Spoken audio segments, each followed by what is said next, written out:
HOA Karens slammed her SUV into the sheriff's truck, got hit with $25,000 in charges, and lost her license.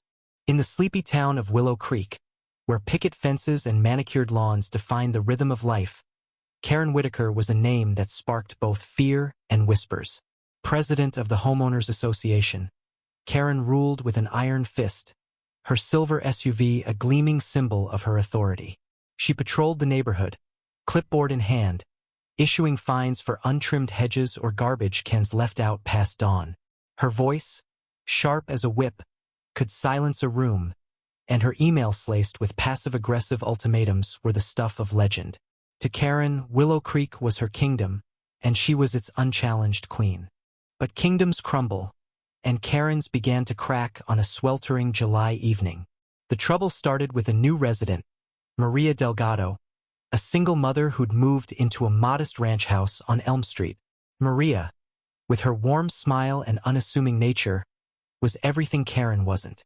She planted wildflowers in her front yard, defying the HOA's strict, approved flora list. Karen, incensed by this act of rebellion, slapped Maria with a $500 fine and a scathing letter demanding the flowers be ripped out by week's end. Maria, struggling to make ends meet, pleaded for leniency at the HOA meeting, her voice trembling as she explained her daughter's love for the flowers. Karen, unmoved, doubled the fine. The town buzzed with discontent. Whispers of Karen's tyranny grew louder, but no one dared confront her until Sheriff Tom Hargrove stepped in.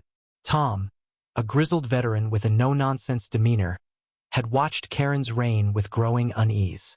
When Maria tearfully showed him the fine, Tom decided enough was enough.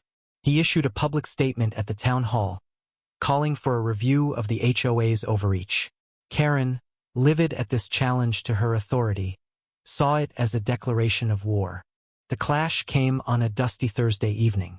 Karen, fueled by rage and a sense of untouchability, spotted Tom's sheriff's truck parked outside Maria's house. He was there to check on her, ensuring she wasn't being harassed. Karen, misinterpreting the visit as a personal slight, floored her SUV's accelerator and slammed into the truck's rear, the crunch of metal echoing through the quiet street. Gasps rippled through the gathering crowd as Karen stepped out, screaming about abuse of power and corrupt lawmen. Tom, unflinched, calmly radioed for backup, his eyes never leaving hers. The aftermath was swift and brutal.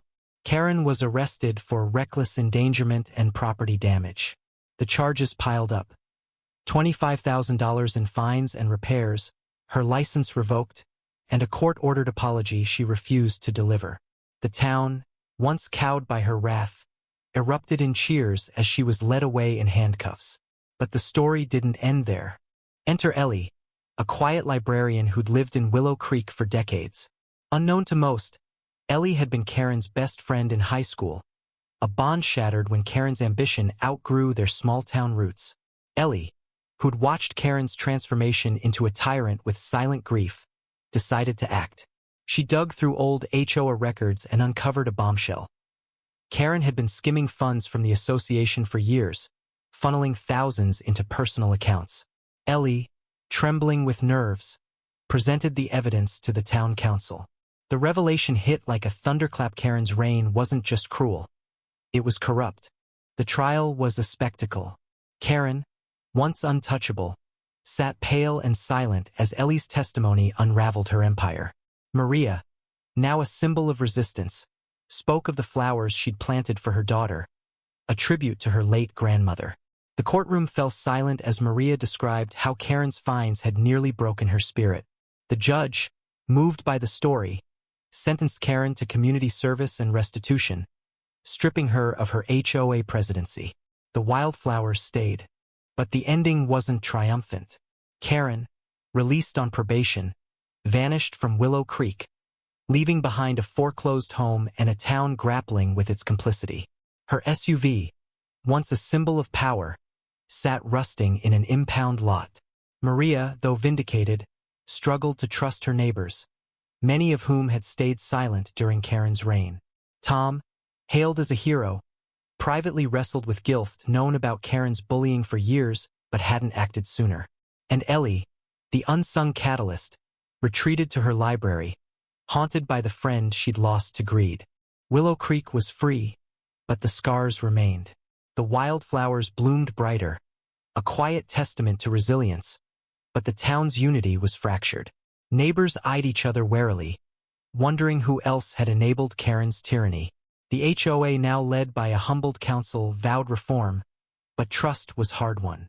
In the end, Karen's downfall wasn't just a personal reckoning, it was a mirror held up to a community that had let power fester unchecked. What do you think? Did Karen's punishment fit her crimes? Or did the town's silence make them complicit in her rise?